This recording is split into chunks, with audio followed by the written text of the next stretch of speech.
The wind carried a low moan across the open plains that evening, the kind that made even the horses shift uneasily in their stalls. The sun had dipped below the far ridge, leaving the little settlement of Willow Creek cloaked in that gray hour between. It's dusk and dark, when the world seemed to hold its breath. Smoke curled from chimneys. Lamps glowed behind frosted window panes. And from the saloon at the edge of town came the muffled sound of a fiddle, playing something slow and haunting that drifted through the cold air like a memory, refusing to die, down the main dirt street. A man rode alone, hat pulled low, coat collar turned up against the wind. His horse's hooves made soft thuds in the dust, the rhythm steady, unhurried, as though he had nowhere in particular to be. Though his eyes told another story. They were the eyes of a man who'd seen too much, lost too much, and still wasn't sure why he kept moving. The townsfolk called him simply the Drifter. No one knew his real name. He worked odd jobs when the chance came, fixing fences, breaking horses, hauling freight. Never stayed long enough for roots. Never spoke more than he had to.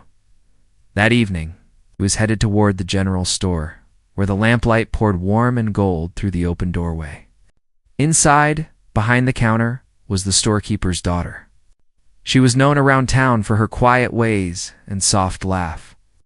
Though she seldom joined the other young women for quilting circles or church socials, there was something guarded in her eyes, something that told of thoughts she didn't share, and feelings she kept folded tight, like the linens stacked behind her counter.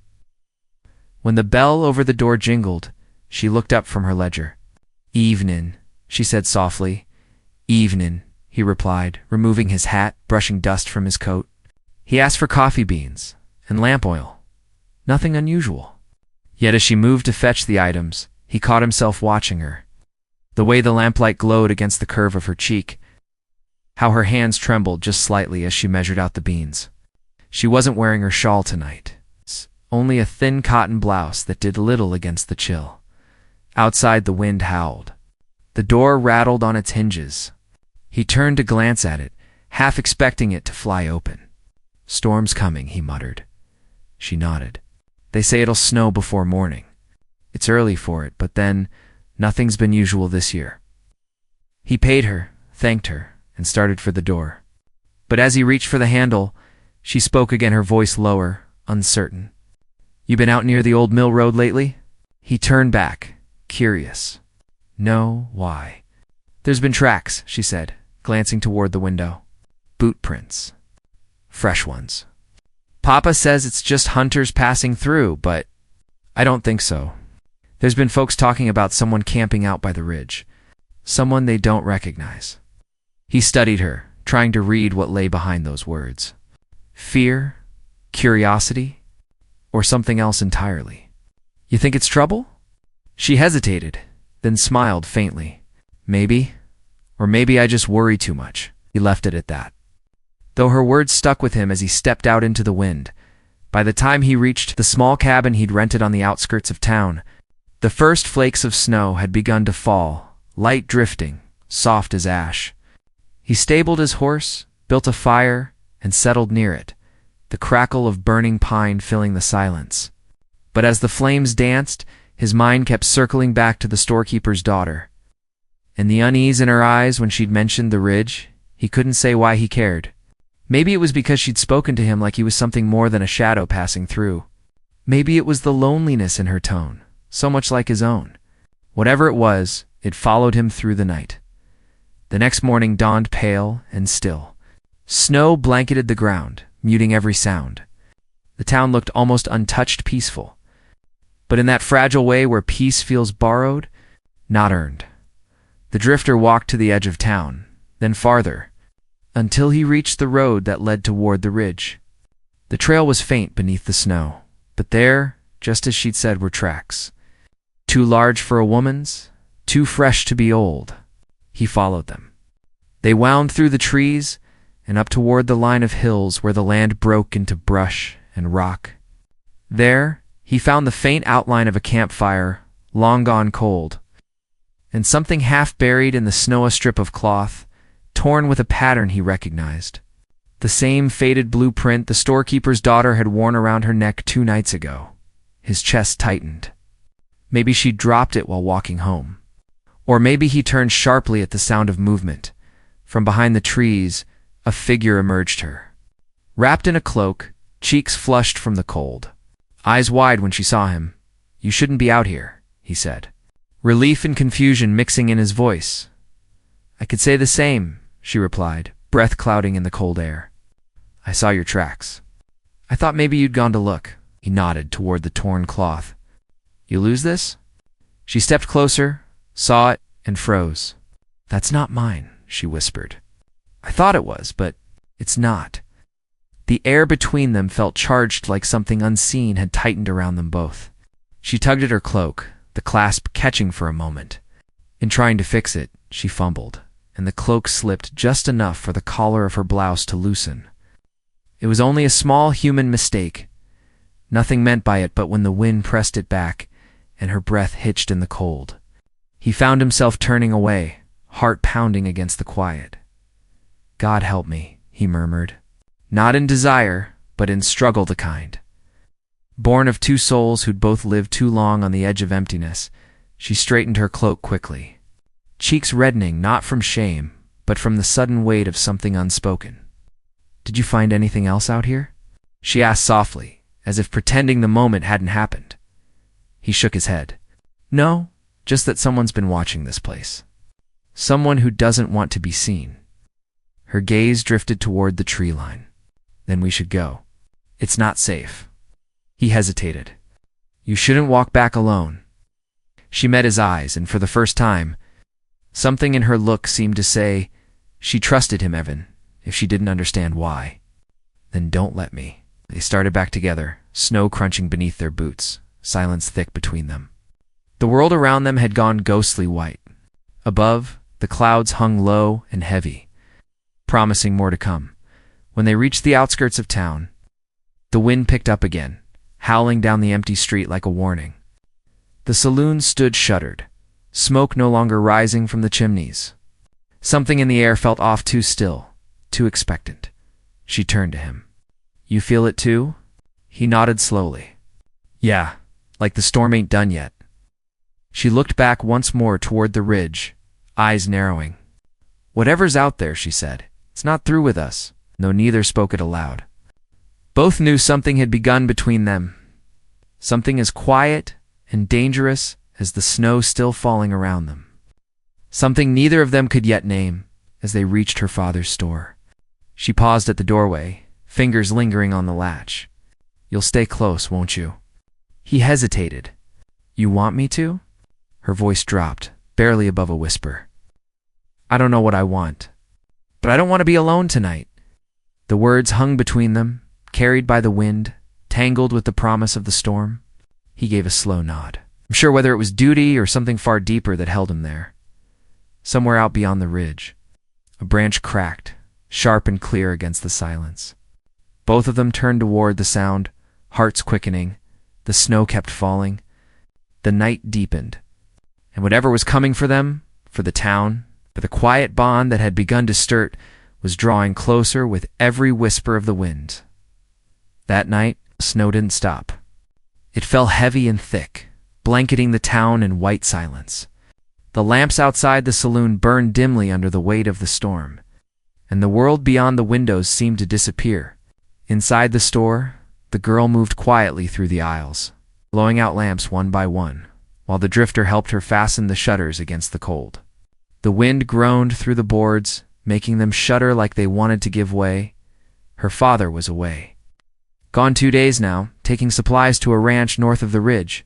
He should have been back by dusk, but the road had vanished beneath snow. She'd tried not to show her worry, though it lingered in her eyes when she thought he wasn't looking. The drifter noticed. He noticed everything about her the small way. Her hands tightened when the wind struck hard, the way she stared into the dark beyond the window, like it might answer something she couldn't put into words. He poured more wood on the stove and watched the flames catch. "Your pa he ride alone?" She nodded, rubbing her hands near the warmth. "Always does. Says it's faster that way. He's careful, though." Knows those hills better than anyone. Still the drifter murmured. Storm like this, I wouldn't bet on fast. She didn't answer right away. The firelight flickered over her face, softening her worry, but not erasing it. He'll come back, she said finally. He always does. He gave a slow nod, though something in his chest told him this time might be different. As the night wore on, the wind began to wail. Snow piled high against the door, and the sound of it thick and muffled made the world feel smaller, closed in. The girl sat by the stove, her cloak pulled around her, and he sat across from her, rolling a cigarette he didn't light. They didn't talk much. There wasn't much to say. But silence had a way of pulling truth from people. After a while, she said quietly, You been out here long? I mean, drifting like you do? He looked up, half smiling. Long enough to forget where I started. She tilted her head slightly, curious but cautious. Why don't you stop? Settle down somewhere? He thought about it. Ain't many places left for men like me. I've done work that don't let a man plant roots. She didn't push further.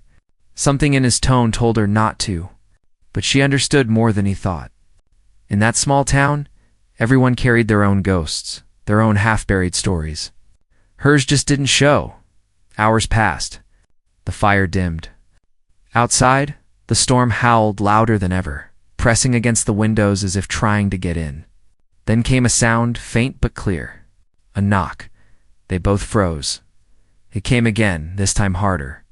The drifter rose, hand going instinctively to the revolver at his side. The girl stood too, eyes wide. Who could, she started, but he lifted a hand for silence. He crossed the room, boots crunching softly on the wooden floor, and unlatched the door just enough to look out. Snow blew in, stinging his face. But through the blur of white, he saw a figure slumped against the frame, half buried. He pulled the door wider and caught the person before they fell. It was a man middle-aged, coat torn, face pale with frost. The drifter dragged him inside and kicked the door shut behind him. The girl gasped.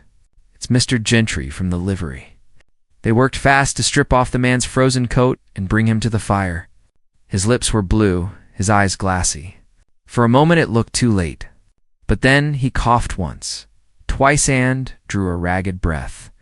The girl ran to fetch water while the drifter leaned close. What happened, Gentry? Where'd you come from? The man shivered so hard his teeth chattered, but he managed a few words. The ridge. The road's gone. Your pa? He broke off in a fit of coughing. The girl dropped the cup, rushing to him. My father. What about him? Gentry gripped her wrist weakly. He was at the ridge. Someone's out there, I saw. His voice trailed off, and his head fell back, exhausted. The drifter frowned. You saw what? But Gentry didn't answer. He'd fallen into a half-conscious daze, breathing shallowly. The girl sank beside him, trembling. Something's wrong. He wouldn't say that unless the drifter looked toward the window, where snow still beat hard against the glass. If your pa's still out there, he said, I'll find him come morning. She turned to him, startled. No, it's too dangerous. You don't know those trails. I know enough to follow tracks, he said simply. And I can't sit here knowing someone's caught out in this. Her lips parted like she wanted to argue, but she didn't. Instead, she looked at him, really looked hand. Saw not just a stranger, but a man who'd lived through storms far worse than snow. They spent the rest of the night keeping watch over Gentry, feeding him broth and heat, though he spoke no more. Once or twice, he stirred, muttering in his sleep. One word came clear through the ramble. Caves. The drifter heard it. So did she. Neither said it aloud. By dawn, the storm eased. The town lay buried under drifts of white roofs, sagging under the weight. No sound came from the saloon or the blacksmith's forge, just the distant creak of a windmill turning slow against the morning chill. The drifter saddled his horse while she packed a bundle of food in a lantern. When he turned to go, she stood by the door, shawl tight around her shoulders. You'll be careful? He gave a faint smile. Always am. But as he turned to leave, she stepped forward suddenly, pressing something into his hand. A small silver locket. It's my mother's, she said softly. For luck. He opened it, saw a faded picture inside, and nodded. I'll bring it back. The road toward the ridge was half hidden beneath snow, but he found Trace's hoofprints, half filled, but fresh enough to follow. They led through the trees where branches hung heavy with ice, and up toward the hills where the wind bit colder. He rode slow, scanning every hollow and turn. By midday, he came upon the remains of a wagon broken, half buried. The harness lay twisted in the snow, and beside it, a trail of footprints leading uphill. He followed them.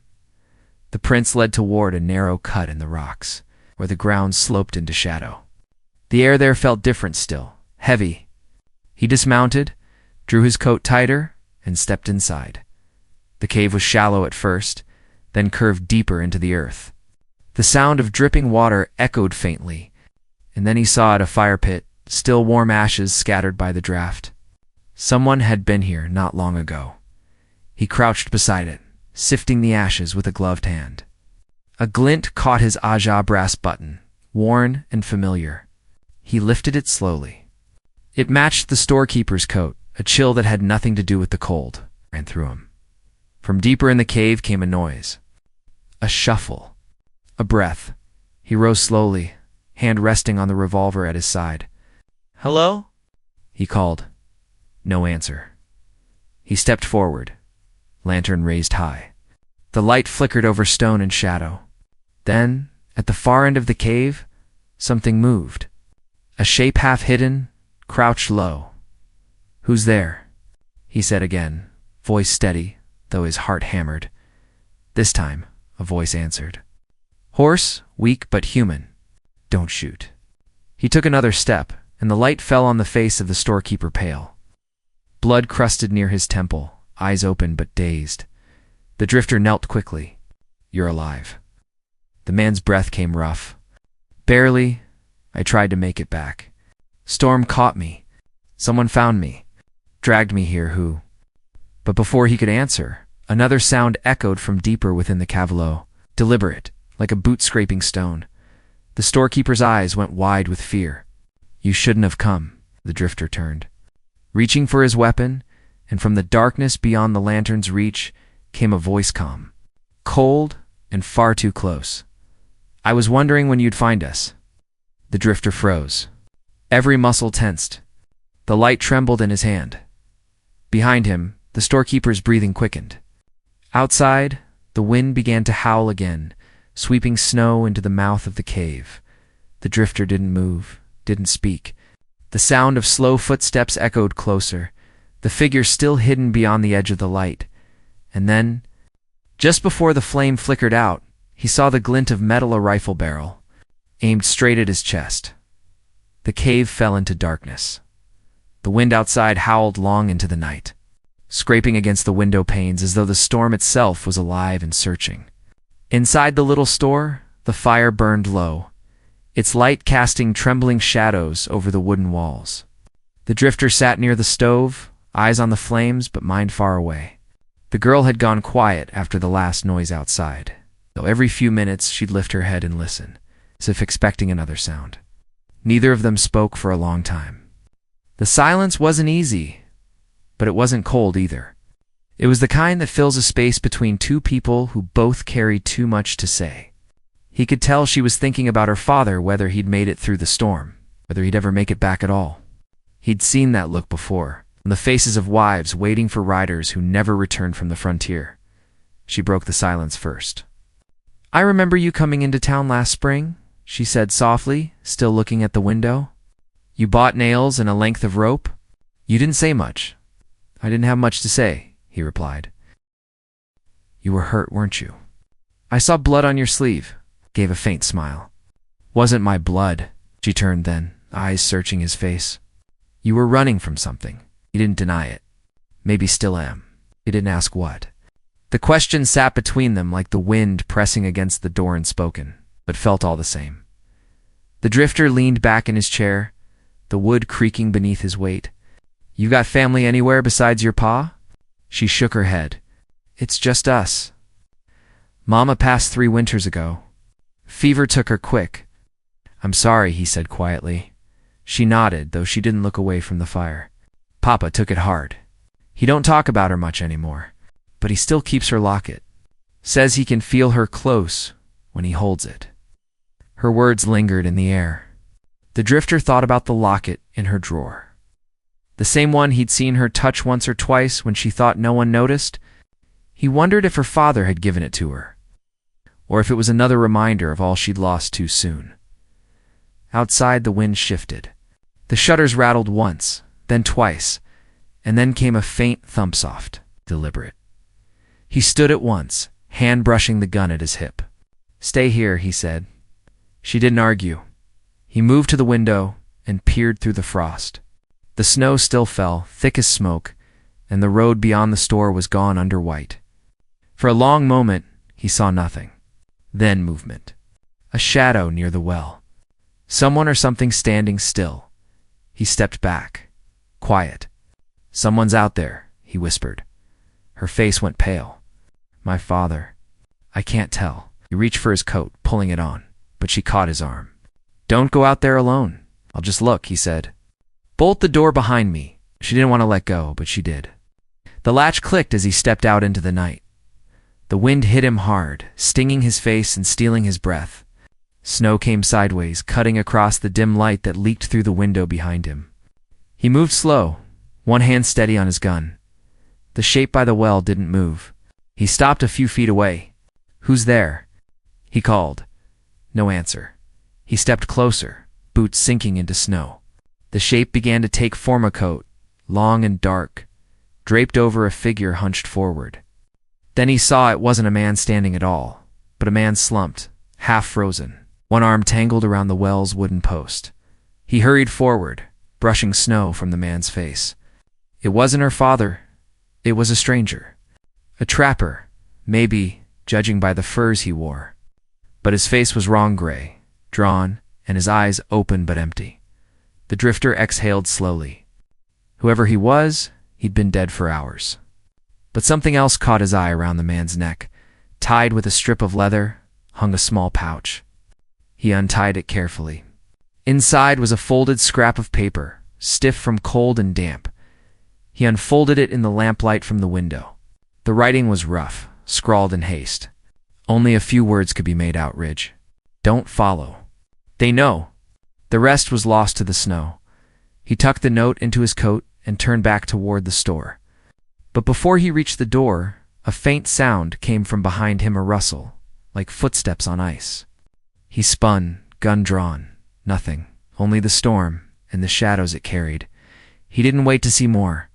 Inside, the girl was waiting, eyes wide when he entered. "What did you see?" He shut the door hard against the wind. "Not your PA. A man from the hills. Dead." Her hand went to her mouth. Was he? He froze out there. But he had a message. Something about the ridge. She looked toward the fire, voice trembling. "Papa went that way yesterday morning?" "I figured." He tossed his hat aside, pacing. "There's something happening up there." Whatever he saw, it scared him bad. She followed him with her eyes. "You think it's outlaws?" "Could be," he said. "Could be worse." The room fell quiet again. The only sound was the fire crackling low. Then she asked softly, "You'll go after him, won't you?" He met her gaze. At first light, that seemed to calm her, though worry still shadowed her face. She pulled her shawl tighter and sat near the fire again. "You should rest a little," she said. "You look like you haven't in days." He managed a tired smile. "Haven't had much reason to." For the first time, she smiled back, a small, fragile thing that faded almost as soon as it appeared. "You talk like someone who's been running from ghosts." He looked down at the floorboards, tracing the grain with his eyes. "Maybe I am. Did you lose someone?" He hesitated. "Yeah," his voice was low. "A brother. Out near Santa Fe. Didn't come back from a job we took. After that, I just kept moving. Figured if I stayed still long enough, the guilt would catch up." She didn't say she was sorry. She just nodded, quiet and understanding. The way someone does when they've known loss too. The wind eased near midnight, but neither of them slept. Once, he caught her dozing near the fire, her head resting on her arm. He pulled a blanket over her shoulders and sat back, eyes on the window. Snow glowed faintly outside, silver in the moonlight. It should have been peaceful, but it wasn't. Sometime before dawn, he heard it again, a sound faint but certain. The creak of wood, out beyond the door. Then another. Footsteps. Slow, careful. He stood without a word, drawing his revolver. The girl stirred. "What is it?" "Someone's outside," he whispered.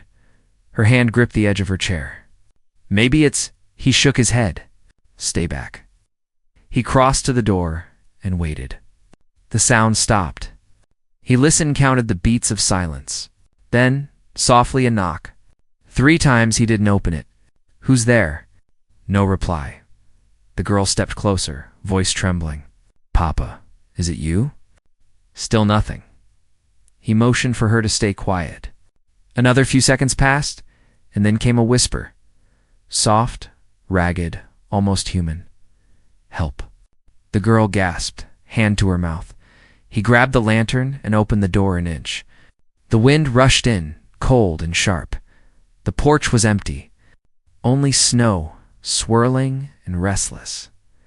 But in the drift near the steps lay something half buried. He reached down and brushed it free, a glove. Old, worn, and soaked through.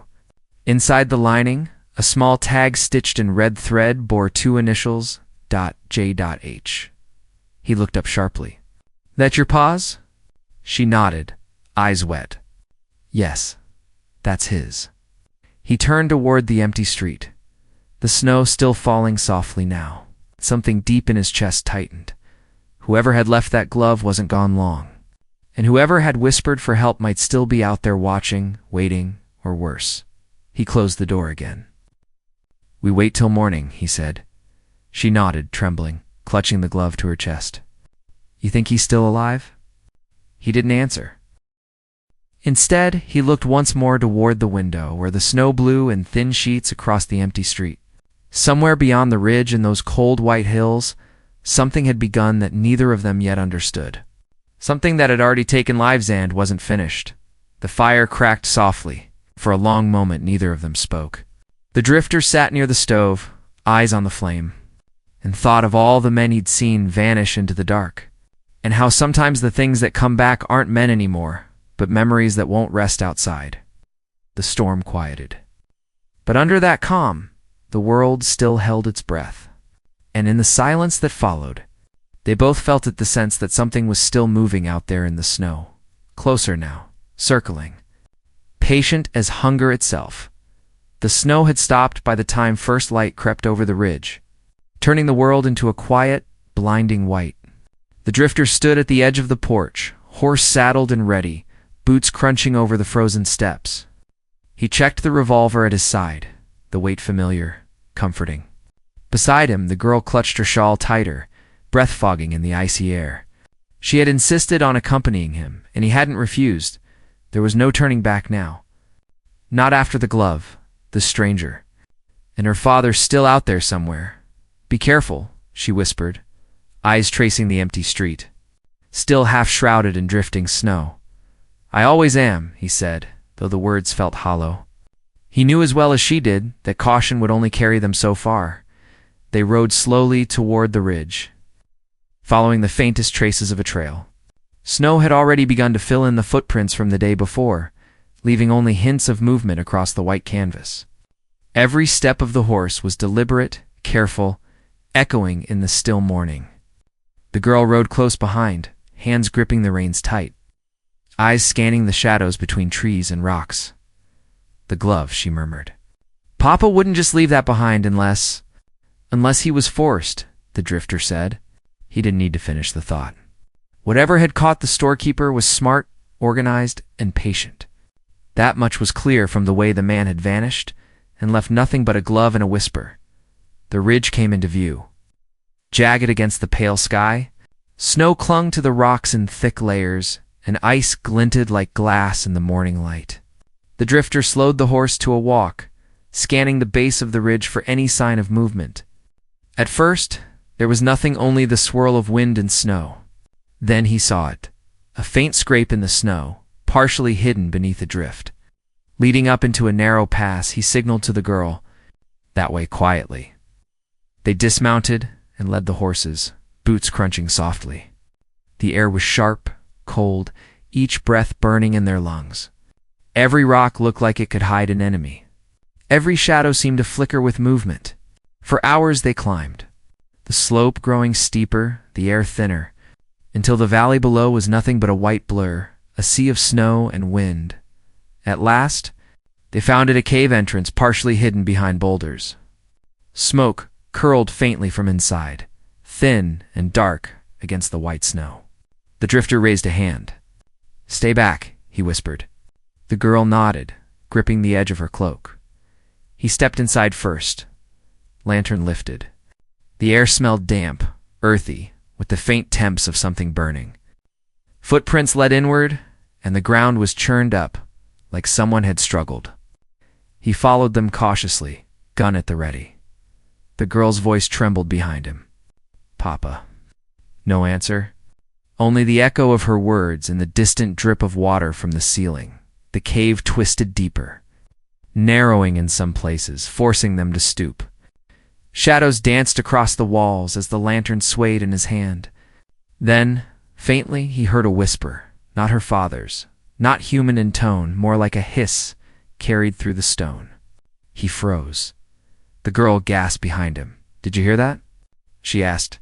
"Stay close," he said, moving slowly forward. Every nerve in his body was taut. He had been through dangerous places before, but this felt different. Calculated. The kind of danger that waited, watching, knowing exactly when to strike. Deeper into the cave. The ground sloped downward. They came to a larger chamber where the remnants of a fire lay smoldering, ash scattered around. In the far corner, something moved brief. Just a flicker but enough to make his heart pound. "Papa."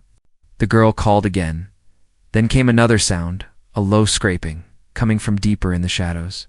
The drifter froze, lantern held high. The scrape grew closer, deliberate, steady. "Who's there?" he called, voice low and steady. No answer. The girl stepped closer, her hand brushing his arm. "Do you think it's them?" "They're here," he said, "and they know we're coming." From the far corner, a figure emerged clad in heavy furs, face hidden beneath a hood. The drifter's gun lifted automatically, and the figure froze, hands raised, showing no weapon. Then a voice, hoarse and slow, came from beneath the hood. "You shouldn't have followed." The girl gasped. "Papa." The drifter's eyes narrowed. "Identify yourself." The figure shook its head, stepping closer into the lantern light. Not her father, someone else. And yet, there was a familiarity in the stance, in the way they carried themselves. A trapper, perhaps, or worse. "You're too late," the figure said. The words were cut short by a loud crash from the chamber behind them. Dust and small stones fell from the ceiling. Something or someone had moved. The drifter spun, gun steady, but the shadows were everywhere. Hiding movement. The girl grabbed his arm. "What was that?"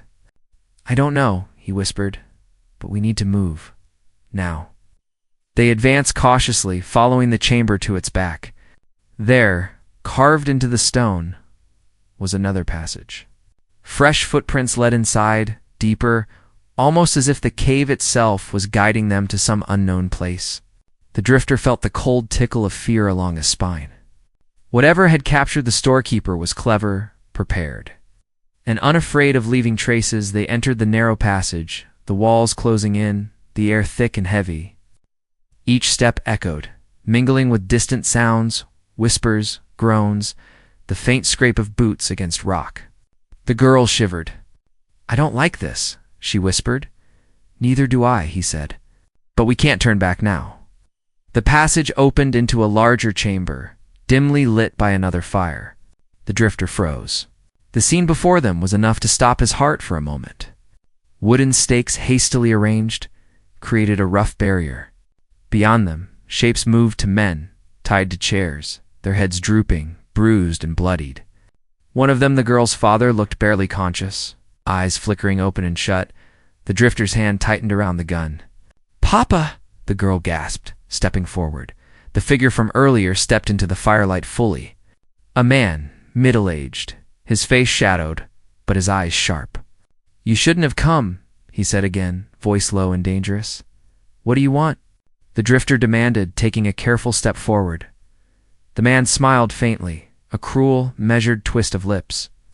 "You've been meddling in things you don't understand. This town, this ridge, it isn't safe, and now you're in it." The drifter's eyes scanned the room. There were more shadows near the walls, figures crouched, waiting, watching. The weight of the moment pressed down on him.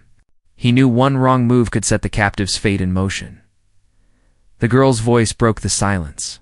"Release him, my father." The man's laugh echoed low and chilling. "Patience, little one. He'll get what he deserves. But first, we have a visitor." He gestured toward the drifter. "And you," the drifter swallowed, keeping his gun steady.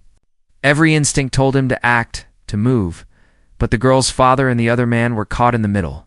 One false step, one wrong pull of the trigger, it could be over. Then the man's eyes flicked toward the far wall. The drifter caught a glimpse of another shadow, thin, impossible to read. The sound of breathing filled the chamber, low and measured. It came from all around, though he couldn't see the source. "You feel that?" the girl whispered, clutching his arm. "Something else is here." He didn't answer. Instead, he raised his lantern, sweeping it slowly across the room. The shadows recoiled but didn't disappear. Every corner, every crevice seemed alive with anticipation. "Enough games," the man said suddenly, moving closer. "Time is short, and choices must be made." Drifter's pulse raced. He glanced at the girl, then at the captives. He had to act, but the path forward was unclear. Then another sound closer this time. The scrape of metal against stone, deliberate, a warning. And from the shadows behind the man a figure emerged, tall, silent, and impossibly still. The drifter's breath caught. The figure held something glinting in the light, but he couldn't make it out clearly. The tension in the room snapped tight. Every heartbeat seemed to echo in the confined space. The girl's hands trembled on his arm. The captives shifted slightly, sensing what was coming. The man in the firelight smiled faintly. "It seems you have one last chance to reconsider." The drifter swallowed hard, gun raised, lantern held high. He knew that what happened next could decide everything: the lives of the girl's father, the other man, the girl herself, and perhaps even the fate of the ridge itself. Outside, the wind howled through the cave entrance again, carrying with it the cold bite of the mountains. Inside, the shadows pressed closer, and then the figure stepped forward, revealing just enough to make the drifter's stomach tighten with fear and anticipation. Every muscle in the room was coiled, waiting, knowing that in the next moment, everything could change. The firelight flickered, the shadows danced, and the silence stretched, unbearable. Before the storm within the cave finally struck its first note, the cave seemed to hold its breath. Shadows stretching long and flickering with the uncertain firelight. The figure in the darkness stepped fully into the lantern's glow, revealing a face familiar enough to send a jolt of recognition through the drifter. One of the outlaws who had terrorized the surrounding counties for months. The same man rumored to be behind the sudden disappearances along the ridge. His eyes were sharp, calculating, cold as the snow outside. "You don't know who you're messing with," the outlaw said, his voice low, almost a hiss. "This ridge belongs to us now. Anyone who comes near pays the price." The drifter's hand tightened on the revolver. His mind raced. Every instinct screamed to fire, to strike before the outlaw had the chance. But he also knew there were innocent lives at stake. He had to be careful. Every breath felt heavy in the cave. The girl's trembling grip on his arm reminded him of the stakes. "You've taken enough from this town," the drifter said quietly, stepping forward. "Leave now, and no one else has to get hurt." The outlaw laughed, a sound that sent a shiver through the girl. "Brave words for someone standing in my cave," he said, glancing behind him at the other shadows. Figures emerged, bound in the same way the storekeeper had been. Their eyes widened in hope when they saw him. The glint of recognition and trust fleeting but powerful. The drifter's gaze moved to the girl's father. He was bruised and weary, but his eyes still held the stubborn spark that had carried him through years of toil. Relief flickered across the drifter's features, though he didn't let it show fully. Not yet. There was still danger. The outlaw's hand went toward a pouch at his belt.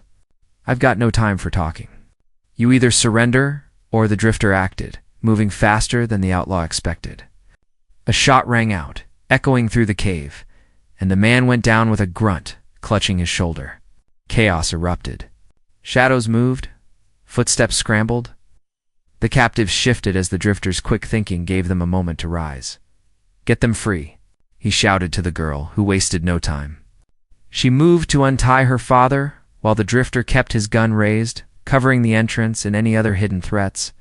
The captives, emboldened by the drifter's sudden strike, scrambled from their binds, their faces etched with fear but now mixed with hope. The outlaw tried to recover, swearing under his breath, but the drifter was relentless. Another shot fired, grazing the outlaw's leg this time, forcing him to collapse again. He rolled to the side, clutching his wound, finally seemed to understand the battle was lost. By the time the drifter allowed himself a moment to breathe, everyone was moving. The girl's father supported the other bound man. The girl stayed close to her protector, fear still evident in her wide eyes, but mixed with relief. The outlaws who hadn't been injured or captured earlier had vanished into the recesses of the cave or fled through side passages. Knowing they couldn't take on a man who fought as carefully and efficiently as the drifter, outside, the world was quiet again, snow falling softly, as if nothing had ever happened. The drifter led the group down the slope, toward the main path, each step careful over the drifted snow. The horses had been left near the entrance, and the girl mounted hers quickly, helping her father onto the other. The drifter swung onto his own, scanning the surroundings for any signs of the fleeing outlaws. There were none. For the first time in what felt like days, he allowed himself a small measure of relief back in town. The storekeeper's daughter led them to the general store, where the warmth of the fire, the smell of pine, and the small comforts of home met them. The storekeeper, though bruised, was alive and shaken. The drifter helped him to a chair, handing him a cup of hot tea. "You saved my life," he said, voice hoarse. "All of you." The drifter shrugged, a tired but sincere smile crossing his face. "We all did what we had to. That's what matters." The girl's hand brushed against the locket around her neck, a small smile playing on her lips. I thought we might lose him," she said softly, glancing at her father. "You didn't," the drifter replied. "And you won't, not if I have anything to say about it." Outside, the snow had stopped entirely, leaving the town glistening under a pale morning sun. For a moment, it seemed like peace had returned. The streets were quiet, except for the occasional creak of a sign swaying in the breeze. The drifter mounted his horse once more. Preparing to leave as silently as he had arrived, the girl approached him, her shawl still tight around her shoulders. "Will you stay?" She asked a question that carried weight beyond the words themselves. "I've got places to go," he said slowly, but his gaze met hers. "If I didn't leave now, I'd never know when to stop protecting this town." She nodded, understanding him even without fully hearing his meaning.